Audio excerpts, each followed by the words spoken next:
시작을 해볼까요? 예. 오늘은 고린도후서 3장 1절에서 18절까지입니다. 한번 같이 읽어볼까요? 예, 같이 읽어보죠.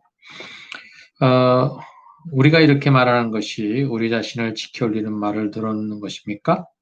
아니면 어떤 사람들처럼 우리가 여러분에게 보일 추천장이나 여러분이 주는 추천장을 필요로 하는 사람들이겠습니까? 여러분들이야말로 우리를 천거하여 주는 추천장입니다. 그것은 우리 마음에 적혀 있습니다.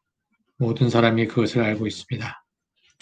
여러분은 분명히 그리스도께서 쓰신 편지입니다. 우리는 그것을 작성하는 데 봉사하였습니다. 그것은 먹물로 쓴 것이 아니라 살아계신 하나님의 영으로 쓴 것이요 돌판에 쓴 것이 아니라 가슴판에 쓴 것입니다. 우리는 그리스도로 말미암아 하나님께 확신을 가지고 있으므로 이런 말을 합니다. 우리가 이런 일을 할 수 있는 자격이 우리에게서 났다고 생각하지 않습니다. 우리의 자격은 하나님에게서 납니다. 하나님께서 우리에게 새 언약의 일꾼이 되는 자격을 주셨습니다. 이 새 언약은 문자로 된 것이 아니라 영으로 된 것입니다. 문자는 사람을 죽이고 영은 사람을 살립니다. 돌판에다가 문자로 새긴 율법을 선포할 때에도 광채가 났습니다. 그래서 이스라엘 자손들은 모세의 얼굴에 나타난 그 광채 때문에 비록 곧 사라질 것이었지만 그의 얼굴을 똑바로 쳐다볼 수 없었습니다.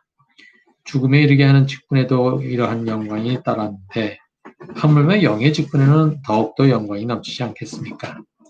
유죄를 선고하는 직분에도 영광이 있었으면 의를 베푸는 직분은 더욱더 영광이 넘칠 것입니다. 참으로 이런 점에서 지금까지 영광으로 빛나던 것이 이제 훨씬 더 빛나는 영광이 나타났기 때문에 그 빛을 잃게 되었다고 하겠습니다. 잠시 있다가 사라져버릴 것도 생길 때에 영광을 입었으니 길이 남을 것은 더욱더 영광 속에 있을 것입니다. 우리는 이런 소망을 가지고 있으므로 아주 담대하게 서신합니다. 모세는 이스라엘 자손이 자기의 얼굴에 광채가 사라져가는 것을 보지 못하게 하려고 그 얼굴에 너울을 썼지만 그와 같은 일은 우리는 하지 않습니다. 그런데 이스라엘 백성의 생각은 완고해졌습니다. 그래야 오늘날에 이르기까지도 그들은 옛 언약의 책을 읽을 때에 바로 그 너울을 벗지 못하고 있습니다. 그 너울은 그리스도 안에서 제거되기 때문입니다. 오늘날까지도 그들은 모세의 글을 읽을 때 그 마음에 너울이 덮여 있습니다. 그러나 사람이 주님께로 돌아서면 그 너울은 벗겨집니다. 주님은 영이십니다. 주님의 영이 계신 곳에는 자유가 있습니다. 우리는 모두 너울을 벗어버리고 주님의 영광을 바라봅니다. 이렇게 해서 우리는 주님과 같은 모습으로 변하여 점점 더 큰 영광에 이르게 됩니다. 이것은 영이신 주님께서 하시는 일입니다. 자, 예, 조명 사모님 들어오셨어요. 네, 반가워요. 자, 오늘은 고린도후서 3장에 있는 말씀인데요. 오늘 여기 지금 3장 1절에 우리가 이렇게 말하는 것이 우리 자신을 지켜 올리는 말을 들은 것입니까? 라고 이제 질문을 던졌잖아요. 근데 여기 이렇게 말하는 것은 아주 가깝게 있는 것을 얘기하면 14절부터 17절에 있는 2장 14절에서 17절에 있는 말씀이라고 우리가 볼 수 있겠어요.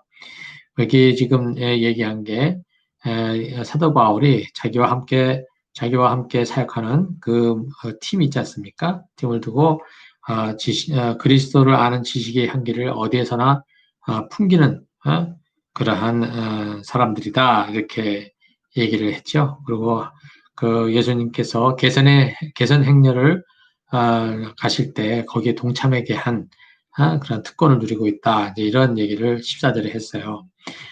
그리고서 이제 그 그리스도의 향기가 구원을 얻는 사람들에게는 생명의 향기지만 멸망을 당한 사람들에게는 그것이 죽음의 향기다. 이런 얘기를 했습니다. 그러면서 여기 그 17절에 지금 복음 장사꾼들에 대한 얘기를 하고 있죠. 이 복음 장사꾼들은 바로 누구를 얘기하느냐면 아마 예루살렘에서 올라온 율법을 열심으로 좋아하는 그리스도인들이라고 우리가 얘기할 수 있어요. 이게 지금 어디 있냐면 사도행전에 보면 사도행전 21장인가요? 거기에 보면 바울이 이제 예루살렘에 올라가거든요. 예루살렘에 올라가서 그 야고보, 예수님의 동생인 야고보에게 3차 전도 여행에 대한 보고를 하게 됩니다. 그렇게 보고를 할 때 그 야고보가 무슨 얘기를 하냐면, 정말 너가 이렇게 한 일은 정말 좋은데 한 가지 문제가 있다. 지금 여기에 있는 예루살렘에 있는 그 교인들, 이 교인들이 너를 지금 네가 오기만 하면 한번 이제 되게 큰 일을 벌일 거라고 지금 아주 그냥 벼르고 있다. 근데 그들이 누구냐 하면 율법의 열심을 가진 그리스도인들을 얘기하는 것이었어요.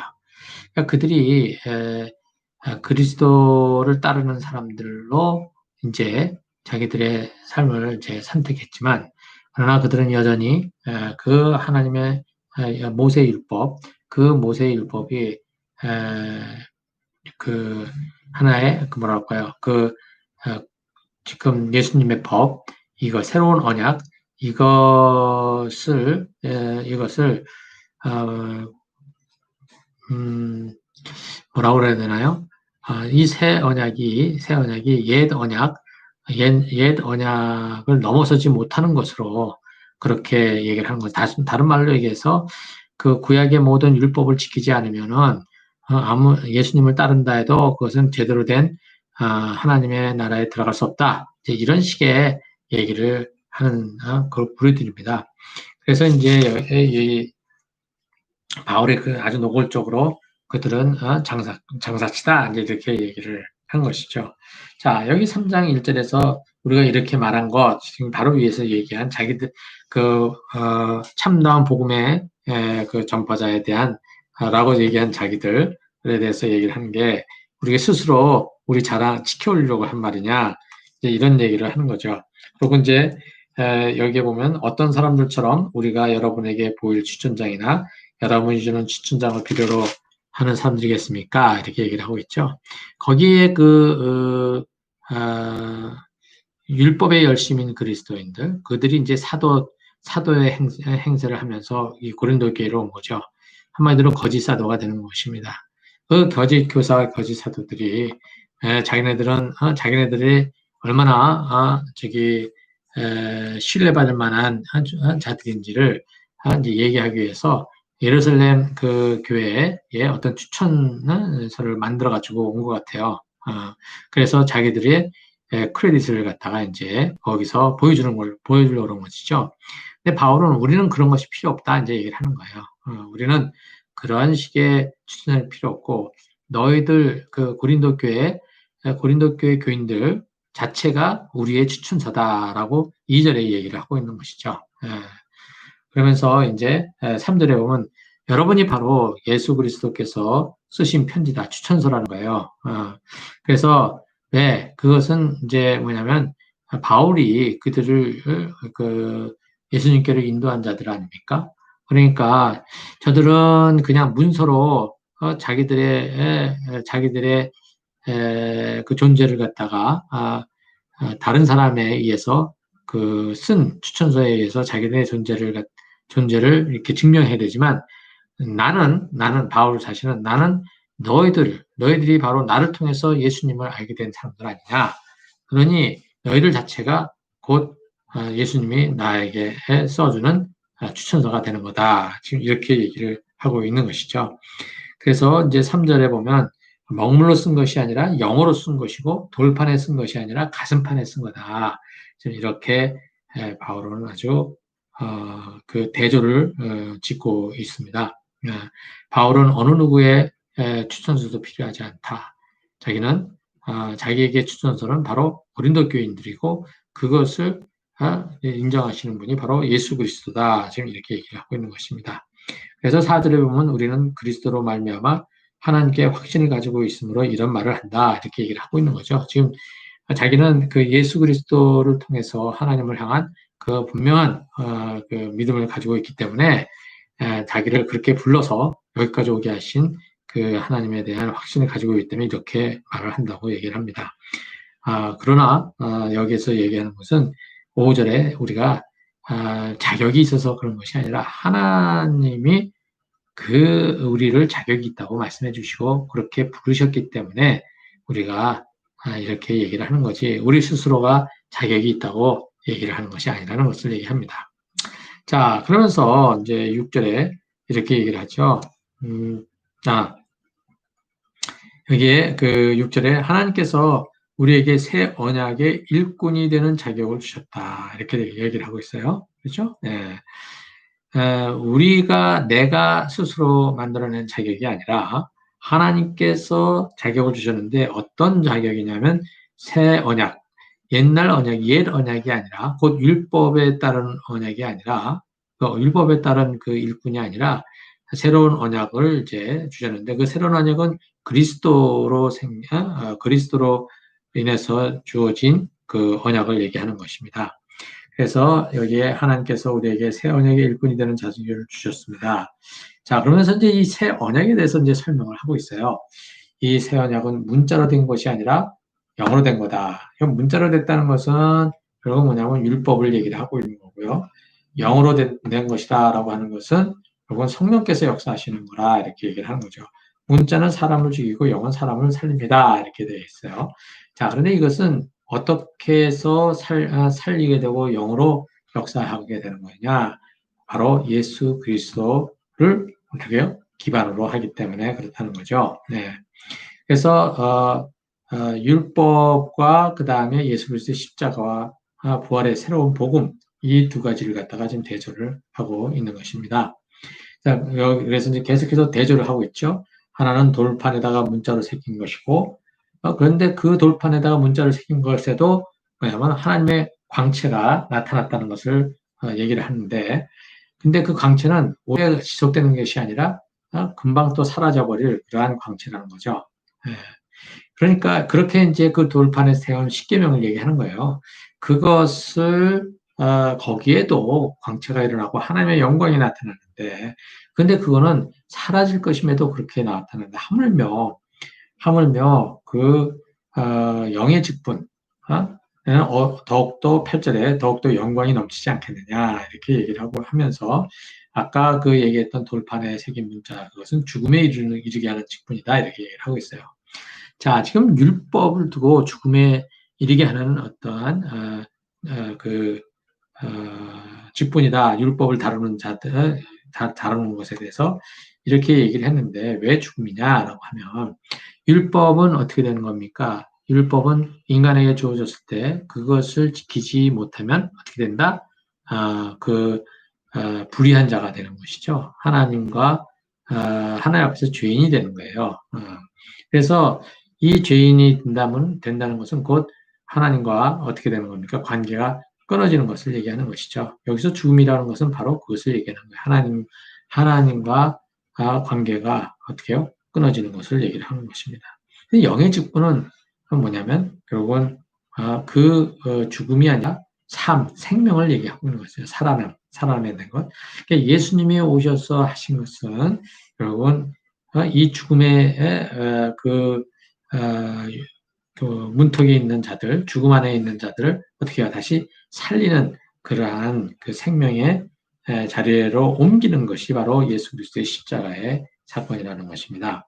그러니 죽음에 이르게 하는 직분에도 그 광채가 있었는데 율법을 얘기하는 거죠. 그런데 하물며 그 사람을 살리는 그러한 직분에는 얼마나 더 큰 하나님의 영광이 나타나겠느냐 하면서 지금 대조를 하고 있죠. 또 여기는 유죄를 선고한다 이렇게 되어 있죠. 9절에 율법을 두고 얘기를 하는 거예요. 그 율법을 온전히 지킬 수 있는 사람이 아무도 없기 때문에 그 율법에 의해서 나타나는 결과는 죽음이요. 그 다음에 유죄, 죄가 있다고 하는 그 선포죠. 그런데 여기서는 이제 뭐냐면 그 유죄를 선고하는 직분에 영광이 있다고 했는데 의를 베푸는 직분이다 이렇게 얘기를 하고 있어요. 사도 바울은 자기가 지금 예수 그리스도로 인해서 어떤 의로움을 베푸는 거라는 거죠. 예수 그리스도를 믿는 그 자리에 들어가는 사람들은 어떻게 됩니까? 죄인이라고 여기지 아니하고 어떻게 해요? 의인으로 여기는 그 의를 베푸는 직분이라 이렇게 얘기를 하고 있는 것입니다. 지금 바울은 지금 계속해서 누구를 의식하고 얘기하느냐면 복음 장사꾼들, 저 예루살렘에서 올라온 그 율법을 강조하고 있는 그들과 지금 예수 그리스도의 새 언약, 그다음에 그 참다운 구원, 하나님 나라로 들어가는 새로운 그 생명의 구원의 길을 지금 얘기하고 있는 이 직분을 가지고 있는 바울, 이 두 가지를 지금 계속해서 대조를 하고 있죠. 네. 자, 그래서 이제 10절에 보면 이런 점에서 지금까지 영광으로 빛나던 것이 이제 훨씬 더 빛나는 영광이 나타났기 때문에 그 영광을 가지고 있었던 기존의 것이 빛을 잃어버린 것으로 이제 간주될 수 있다. 지금 이렇게 10절에서 얘기를 하는 것입니다. 그러니까 지금까지 그 모세의 율법을 가지고 사람들이 뭐냐면 그렇게 극찬을 하고 그것을 이렇게 신봉하고 갔었지만 이제 그것은 더 이상의 영광을 발휘할 수 없다는 것입니다. 왜냐하면 더 큰 빛이 있는 것이 이 빛을 가진 새 언약이 있기 때문에 그렇다는 거죠. 그리고 또 11절에 보면 그 율법의 그 옛 언약의 그 직분은 잠시 있다가 사라져버릴 것인데 지금 사도 바울이 전하고 있는 새 언약은 길이길이 남을 오랫동안 남을 그러한 것이라는 겁니다. 그러니까 이 계속해서 지금 옛 언약과 그다음에 새 언약의 이 두 가지를 갖다가 대조를 시키고 있죠. 자, 이렇게 바울은 예수 그리스도를 통해서 세워지는 이 새 언약, 이 새 언약을 가지고 그는 이렇게 얘기를 합니다. 12절에 우리는 이런 소망을 가지고 있으므로 어떻다고요? 아주 담대하게, 대담하게 처신한다. 이렇게 얘기를 하고 있습니다. 자, 지금까지는 지금 이제 언약, 옛 언약과 새 언약에 대해서 가지고서 이렇게 비교를 했는데, 13절서부터는 이제 약간의 그 비교하는 그 모양새가 좀 달라집니다. 13절은 이렇게 얘기를 하고 있어요. 모세는 이스라엘 자손이 자기 얼굴에 광채가 사라져가는 것을 보지 못하게 하려고 그 얼굴에 너울을 썼지만 그와 같은 일은 우리는 하지 않습니다. 이렇게 얘기를 하고 있죠. 모세가 자기 얼굴에 나타났던 그 광채가 점점 사라지는데 그것을 어떻게 해요? 사람들이 보지 못하도록, 광채가 사라져가는 것을 보지 못하도록 하려고 너를 썼다고 돼 있어요. 그런데 이 언약 그 광채는 아까도 얘기했지만 그 광채를 갖다 사람들이 쳐다볼 수가 없었거든요. 너무나 밝아가지고. 그리고 그것이 하나님의 영광이기 때문에 그것을 아무도 죄인들이 그것을 볼 수가 없었던 것입니다. 그래서 이제 그것을 갖다가 이제 어떻게 하냐면 너울을 써서 그 광채를 가렸다고 이제 얘기를 하고 있는 것이잖아요. 그런데 여기 14절에 보면 이스라엘 백성의 생각은 완고해졌다라고 하면서 무슨 얘기를 하냐면 오늘날에 이르기까지도 그들은 옛 언약의 책을 읽을 때 바로 그 너울을 벗지 못하고 있다 이렇게 얘기를 하고 있어요. 여기서 이 너울은 무슨 얘기예요? 뭘 가지고 얘기하느냐 하면 바로 죄를 얘기를 합니다. 죄. 그래서 이스라엘 백성이 지금 언약책을 읽어 나갈 때에 그 읽을 때에 그들은 계속해서 무엇으로 지금 읽어 나가냐면 그 해결되지 않은 죄, 이 죄라고 하는 하나님과 인간 사이를 막고 있는 그 가림막 있죠. 그 가림막을 그대로 가진 채 뭘 하고 있냐면 언약책을 읽고 있으니 그들의 생각이 바뀔 수가 없다는 얘기를 하고 있는 것이죠. 그렇지만 거기에서 벗어날 수 있는 길은 예수 그리스도 안에서 그 예수님을 붙들 때에 그 예수님께로 돌아섰을 때에 그 너울이 어떻게 된다는 겁니까? 사라진다 이겁니다. 그 너울은 그리스도 안에서 제거되기 때문이다 이렇게 되어 있는 거죠. 그러니까 그 너울이 제거되지 않으면 율법 옛 언약을 읽는 것도 그 제대로 깨닫지도 못하게 된다는 것을 얘기를 하고 있어요. 그래서 계속해서 거기 그 안에서 벗어나지 못하고 그 틀 안에 갇혀져 있다는 것이죠. 그래서 여기 13절, 15절에 보면 오늘까지도 그들은 모세의 글을 읽을 때에 그 마음에 너울이 덮여 있습니다. 이렇게 얘기를 하고 있죠. 여기 지금 복음 장사꾼들에게 하는 얘기를 하는 겁니다. 그들이 죄의 문제를 해결하지 못하고 있기 때문에 그들은 여전히 모세의 글을 읽을 때 그 모세의 글이 원래 얘기하고자 하는 그 의미가 무엇인지를 놓쳐버린다는 것이죠. 진짜 그 모세의 율법을 제대로 읽어내기만 하면 그것은 무엇을 얘기하고 있는지 진정한 그 의로운 자가 되어지는 바로 예수 그리스도의 그 십자가의 은혜를 얘기를 할 텐데 그것을 알 텐데 그것을 보지 못하고 있는 것은 저들이 가지고 있는 해결되지 않은 그 죄 때문에 그렇다, 너울 때문에 그렇다 이렇게 얘기를 하는 겁니다. 16절에 보면 사람이 주님께로 돌아서면 그 너울은 벗겨집니다. 사람들이 그 가운데 있다가 예수 그리스도를 알게 되고 그 예수님을 그께로 돌아서게 되면 바로 그 죄라는 문제가 해결이 되면서 그동안 보지 못했던 것들이 보이게 된다 얘기를 하는 것이죠. 이게 바로 이제 바울이 깨닫게 된 것입니다. 바울의 경험이죠. 바울이 모세의 율법을 그 자기가 가지고 있는 그 죄의 문제가 해결되지 않은 채 계속해서 자기의 관점에서 자기의 주관적으로 율법을 읽었지 않습니까? 그렇게 되니 예수님의 새로운 언약이 보일 리가 없지요. 그 모세의 율법에 더 깊이 들어가면 볼 수 있는 그러한 그 메시아에 대한 기쁨을 보지 못하고 있었던 것이죠.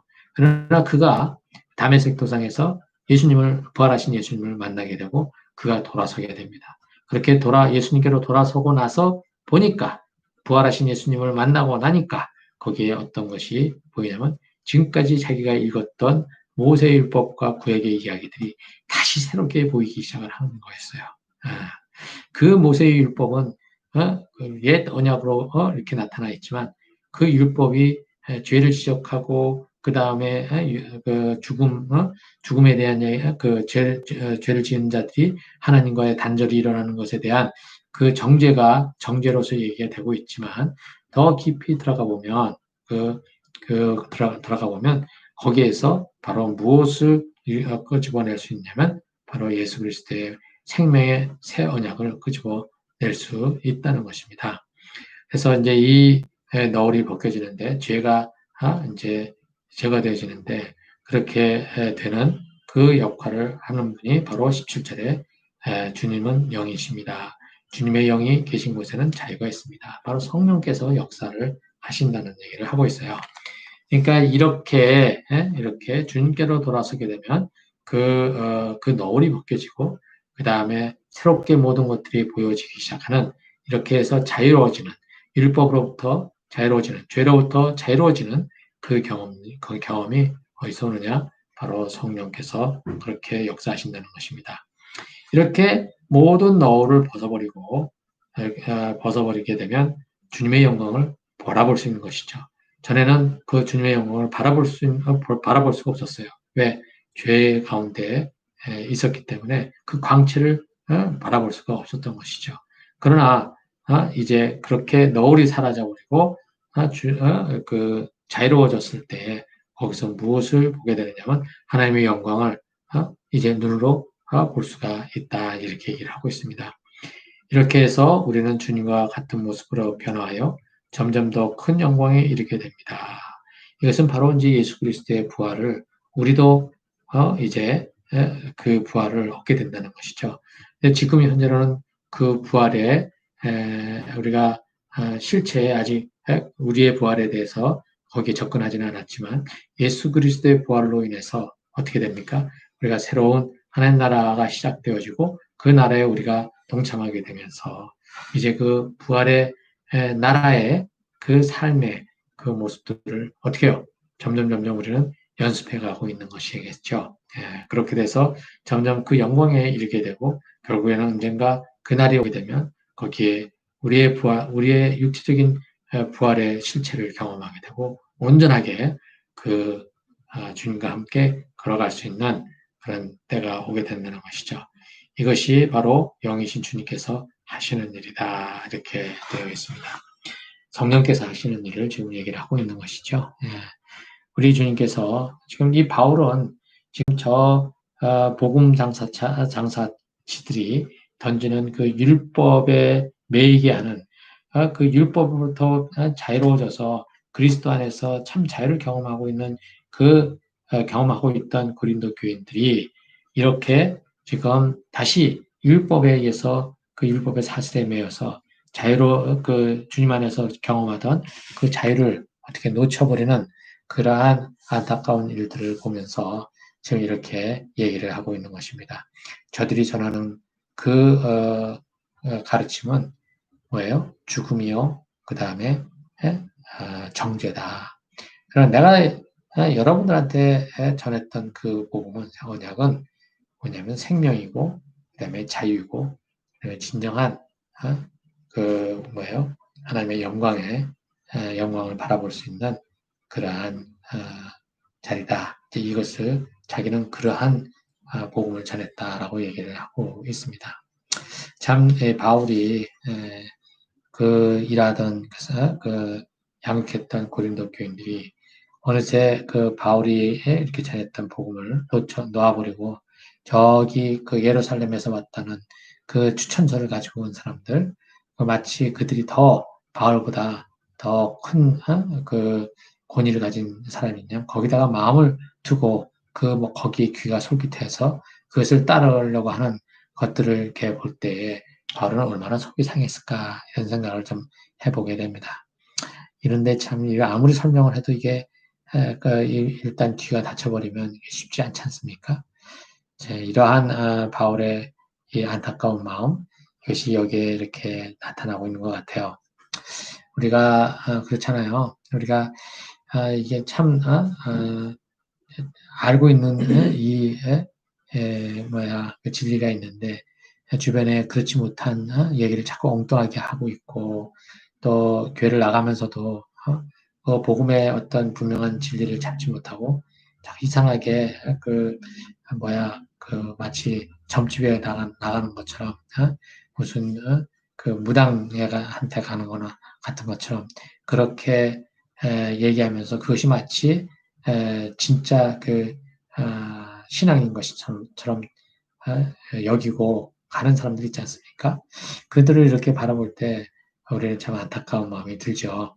그래서 참 바울이 지금 자기가 가르쳤던 사람들이 또 그런 모습을 보려고 하니 얼마나 이 바울이 속이 참 답답한지 참 어느 정도 이렇게 감을 좀 잡을 수 있을 것 같아요. 바울이 그렇게 정말 큰 사도였고 그 능력을 향하는 그러한 믿음의 사도였는데 이 바울도 이러한 참 벽을 만나는 모습들을 보고 이것을 또 바울은 또 어떻게 계속해서 또 통과해 가고 있는지 이런 것들을 우리가 좀 봤으면 좋겠습니다. 자, 우리 같이 기도하겠어요. 사랑의 하나님 아버지, 오늘도 바울이 참으로 참 진리를 따르지 못하고 엉뚱한 가짜 진리를 놓고 그것이 마치 진짜 진리인 것이냐 그것을 따르는 사람 고린도 교인들을 보고 답답하게 여기는 이 글을 읽어봅니다. 아버지 하나님 참 우리가 이렇게 참 진리를 벗어나서 참 우리들도 모르는 사이에 엉뚱한 을 붙잡고 우리가 그것을 진리냐 또 거기에 매여서 자유롭 진정한 해방을 누려야 될 텐데 오히려 또 이렇게 구속되는 또 압박을 받는 그러한 자리로 좀 떨어지지 않도록 주여 우리가 계속해서 주의 말씀을 잘 아버지 하나님이시여 살피고 또 읽을 수 있도록 도와주시기를 원합니다. 아버지 계속해서 우리를 지키시고 우리를 성령께서 붙들어 주시기를 간절히 바라며